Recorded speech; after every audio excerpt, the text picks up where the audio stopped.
Hello everyone, it's me JB from Unique Tutorials. Today in this video I'll show you how to use any Android smartphones and tablets as wireless camera remote. So without further more delay, let's begin. So right now you can see on the right side I have an Android device, on the left side I have an iOS device. So here on your Android smartphone, what you need to do is just open the Play Store and just search for one application named as Bluetooth Camera Shutter. On the first list you'll see the application, just click on it. Now click on install to install this application.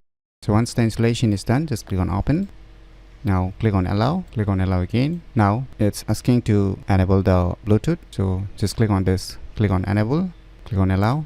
Now the Bluetooth has been turned on and it has automatically connected with my iPhone smartphone. So if you are unable to connect with your respective smartphone, then just go to the settings and click on this connections, click on the Bluetooth and start scanning and searching your respective Bluetooth devices. So once you have paired up with your respective smartphones or tablets, now let me open my camera application on my iPhone smartphone. So I've opened a camera application. So now let me click on this shutter icon on my Android smartphone. So you can see here, so you can see, let us try the video also. So let me click on it.